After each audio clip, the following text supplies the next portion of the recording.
r/AskReddit. People who have won a win-a-day/date with a celebrity competition. How was it? I'm going to be so late to this, and it's sort an answer to this question. Throw away because I don't want my normal submates to focus on this. In 2005 I was in my last year of medical school at the University of Arizona when Hurricane Katrina hit.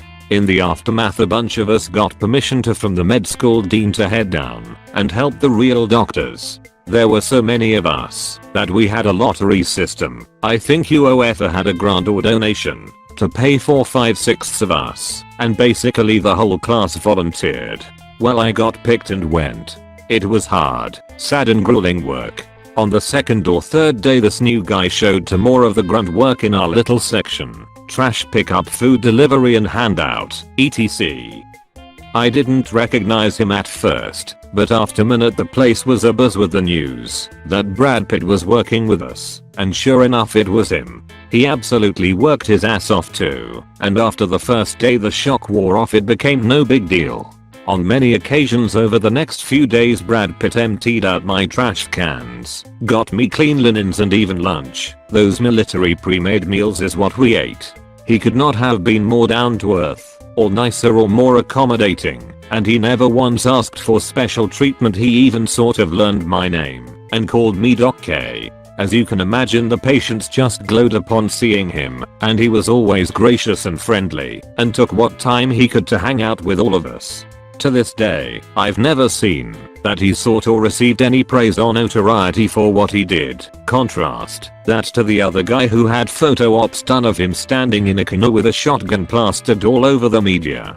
He left very unannounced, and we were told it was because he didn't want fanfare and his departure to distract from what we were doing. Still to this day one of the most memorable experiences of my life, and I will always have a tremendous respect for him. Edit. Sorry for the atrocious grammar. I'm laying in bed on my iPad excited to get this out before my story is even more buried. When I was 10 years old, I was a huge Star Wars fan. My mom happened to be dating a dude who was pretty into the convention circuit at the time, and so he took me to a Star Wars convention. This was '96. Cons weren't a huge thing, but the lineup of cast was actually pretty good.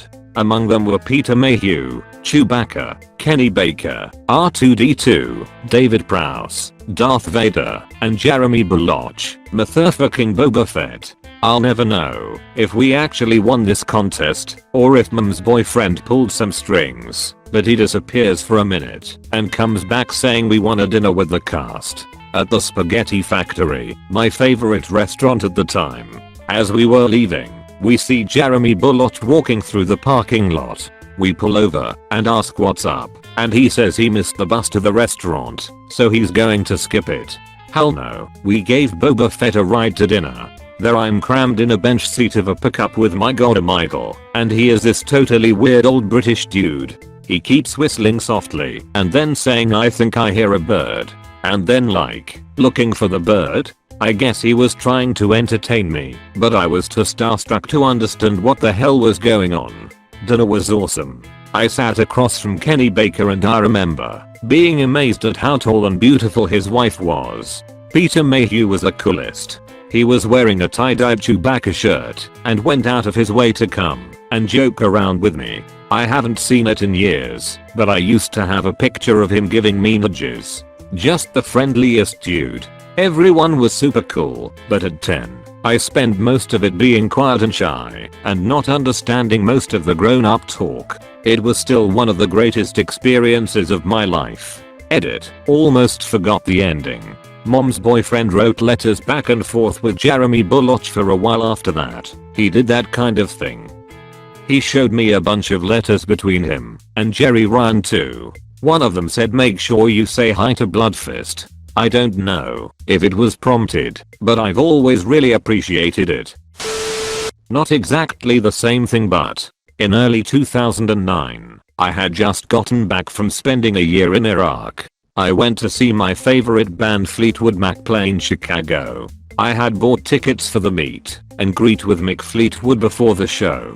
Turns out for that night only 7 people bought the package. 3 couples in their 40s and 50s and then me. I was 21 at the time. Anyways, we start talking to Mick, who is absolutely the nicest guy, and I told him that their music really helped me through the war. He says, I bet Stevie would like to meet you. And I laughed and said, oh yeah, of course Stevie Nicks would love to meet me. Mick laughed and after a few more minutes wrapped up with all of us. Fast forward about 10 minutes later, this guy comes and taps me on the shoulder and says this is courtesy of Ms. Nicks. It was a backstage pass and a front row ticket. I was so excited I felt like I was going to pass out or thrown up.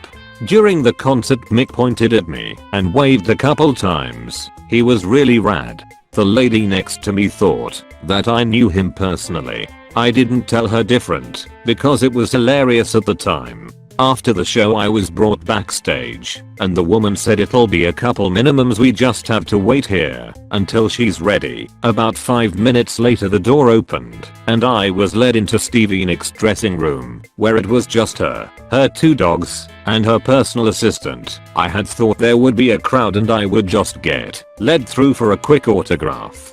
To say Stevie Nicks was nice would be the biggest understatement. She was so sincere and kind-hearted.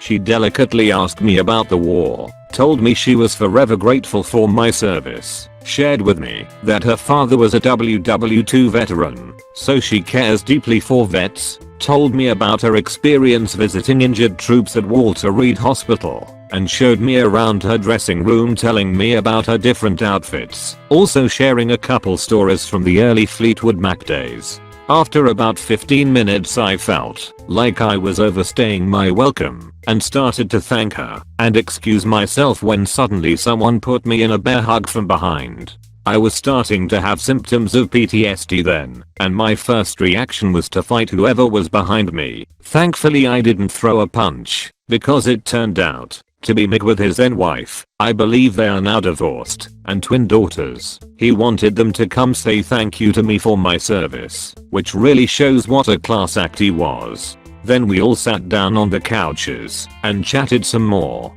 It was fucking surreal.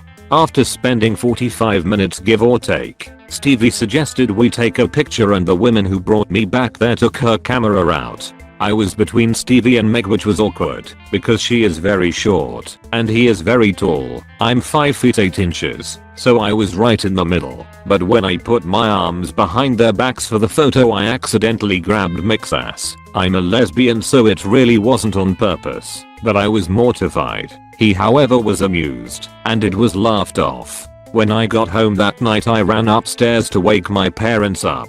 I told them that I hung out with Stevie Nicks and Mick Fleetwood in Stevie's dressing room. They didn't believe me. It wasn't until a week later when the woman who brought me backstage emailed me the photos that they were jealous and blown away by the whole story. It was the best night of my life. Since then I've really struggled with PTSD and have attempted suicide more than once. When I get depressed I put on one of their albums and think about that night. They have no idea how much their music has kept me getting out of bed each morning. Sometimes it feels like it's the only thing I have. I've spent the past few Christmas alone and their live DVD keeps me company. I was friends with a girl and her brother when I was younger. Their mom suddenly died of cancer while they were still young. A short story contest came up at school that was nationwide and the prize was to visit the Harry Potter set in Europe and meet J.K. Rowling herself, along with some cast members. The prompt was something along the lines of if anything from the wizarding world of Harry Potter could come true, what would you like it to be and why? To cope with the pain of her mother passing, my friend ended up writing an essay on how she would like a potion that could bring her mom back or just be able to see her and speak to her again. Weeks passed and she got the news that she, out of thousands of entries, won the contest. She got everything they said she would win, the tour and meet and greets. I remember showing us pictures when she got back of the whole experience and how truly kind everybody was. I won a lunch with George Takei through a charity auction. We met for lunch on the Paramount lot in Los Angeles.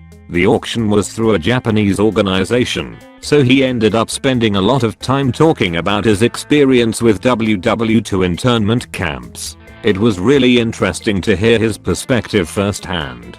Star Trek never came up, which is fine. because I'm more of a Janeway fan than a Kirk fan. After lunch, he took us, there were 3 of us total, me and 2 friends, for a tour of the studio lot. There wasn't any Star Trek stuff to see, except for one really neat little tidbit. He showed us where they filmed the part of Star Trek 4 where, at the end of the movie, the crew is splashing around San Francisco Bay with a bunch of out-of-time whales. Turns out, it's just part of the parking lot at the studio. It's sunset, so they flood it. There is a big wall behind the lot that they paint to look like the sky. Finally, before we left, George insisted that we have something autographed by him. We all went into the studio store together. He looked around, trying to find anything Star Trek related, but he couldn't. This was several years ago, before the new movies came out. He walks up to the lady working the register, and he says, using that very distinctive voice/tone of his, "Hello, ma'am, do you have anything Star Trek related?" She looks at him oddly, probably a little starstruck. She doesn't respond. George is looking a little hurried and annoyed. "You see," he says, "I was on the show." Cue everyone breaking into hysterical laughter, except him. Yeah, maybe you had to be there to appreciate it, but there was something remarkable about the way he almost apologetically asserted himself. He was humble and lovable, a true character. Having lived in LA for several years at the time, I'd met a lot of celebrities, but none of them ever were as gracious as Mr. Takei.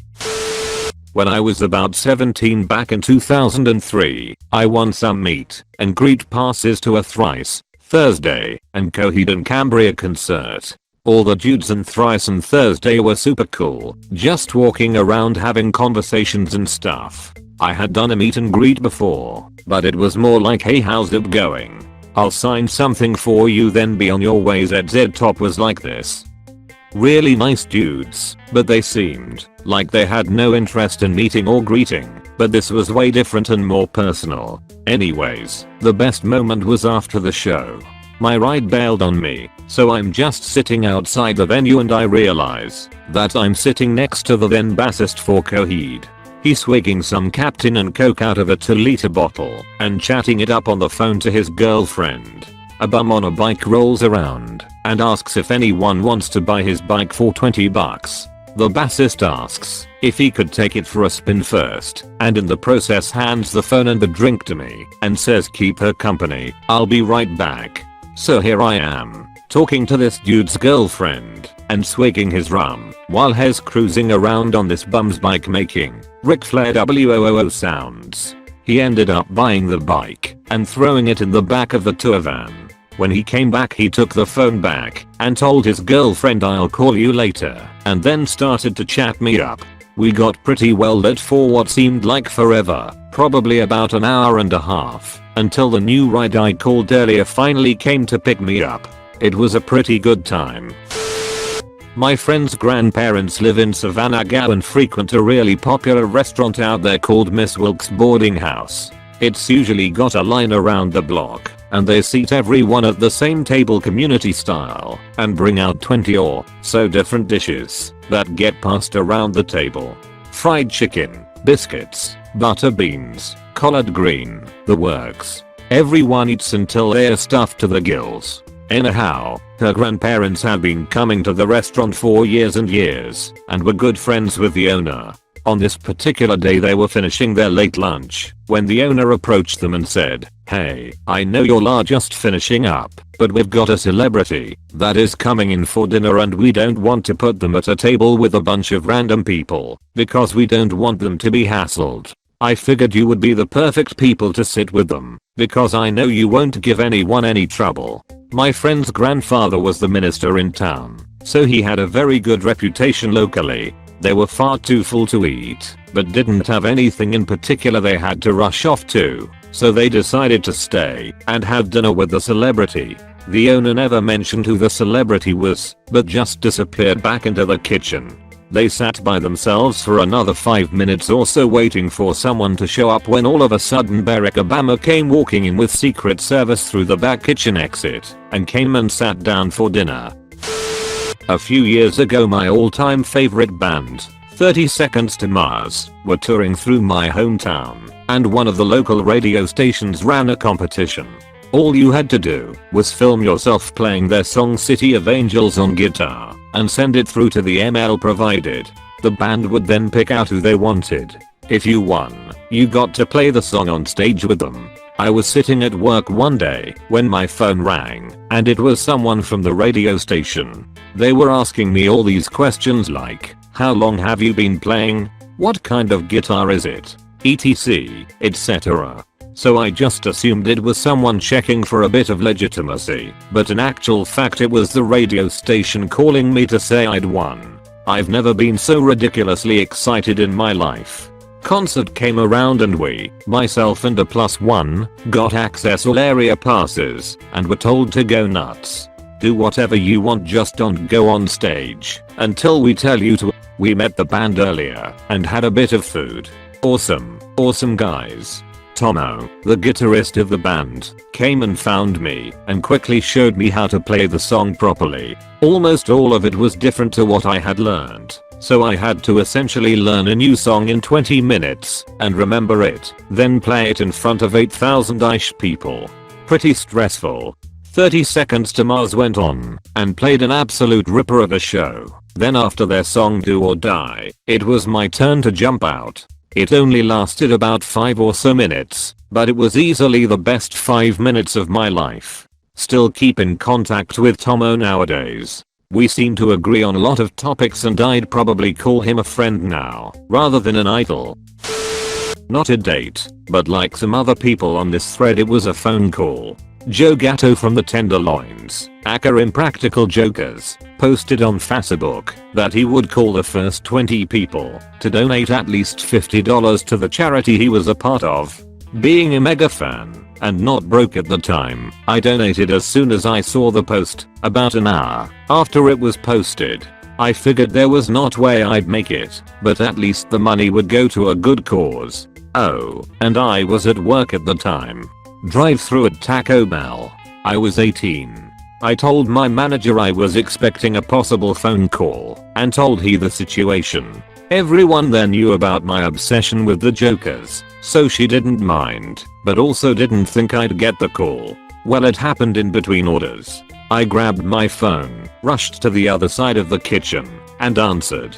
The 3-4 of them in the kitchen. It was late at night. Lobby was even closed. Were all silent as they watched and listened to the 18-year-old try her best to sound calm and natural. Joe was incredibly kind for the few minutes we spoke. I asked him about the tour and his wife. He asked me where I was from and how I was doing. At some point or another I told him I was at work and he told me to get a chalupa for him. It was an exciting few minutes and I cried tears of joy afterwards, something I've only done 3 times in my life. I had trouble taking orders for the rest of the night because I was so starstruck and flustered. Best phone call ever. Didn't win anything, but in 2001 I saw Counting Crows at the House of Blues in Orlando. Waited around until after the show and met the band outside. There were about 8 of us and Dave, guitarist, was outside having a smoke, and I struck up a conversation with him. He was super cool, and then Charlie and David came out, and we all continued to talk, like a normal conversation. This was before 9/11, actually a week or so before if memory serves. About 30 minutes later Adam Duritz, lead singer, came out the big gate to the right of the building to hang as well, and still we all talked like we knew each other for years, and my girlfriend at the time was starstruck. Adam said the absolute coolest thing I've ever heard. He looked at her and asked if she wanted a hug or something, and she kind of did, while mumbling under her breath and crying. He then said, "I'm just a person." That was the coolest and most humbling thing ever. He said, "I'm just a person and I've made some music that has touched you, and that touches me." I know a lot has been said about him in the media, but I always remember his kindness and approachable nature. The whole band really. I realized at that moment that he was the most down to earth person to have his fame, but he didn't use it as a crutch. We spoke about the recording of Hard Candy at the time, working with Steve Lillywhite, and how the process was really hard for them. Steve is a perfectionist, and they like to record in a more fly by the seat of their pants and record the feeling. As it turns out, they did use another producer to refine that album. It was one of the coolest hours/moments of my life. I still love their music and I'll never forget I'm Just a Person. So great. I won the Dinner with Bruce Campbell contest from the Army of Darkness Boomstick Edition DVD. Free trip to Hollywood, a suite at a Beverly Hills hotel, and dinner at Musso and Frank's with a living god amongst us puny humans. The limo picked me up from the hotel, took me on a star map tour, Bill Cosby estate, the governor's compound, and then picked up the other contest winner, a sweeper in her 70s who had no idea who Bruce Campbell was. When the limo picked up Bruce at his hotel, he acted exactly how you would hope. Friendly, loud, hilariously quick-witted with the perfect comeback every time. At M&F he had a surprise waiting for us. The entire cast of The Evil Dead was joining for dinner. They talked about how insane it was to make the film, Sam Raimi, the partying, all the pot smoked, and basically had a reunion right there in front of me as I took it all in. The sweeper lady just drank. She was pleasant and funny, but didn't have any idea what anyone was talking about. She had brought a beer stein for Bruce as a gift, one of her traditions for when she met someone through a contest. When it came time to order our food, I ordered a chicken pot pie and then Ash says something like, "Hey, that sounds great, I'll have that too." So that's how I ended up eating chicken pot pie with Bruce Campbell, one of the coolest mutants ever. After dinner, he took us all to the premiere of a low-budget movie he produced, Hatred of a Minute, which starred Gunnar Hansen. So I met Letherface that night too.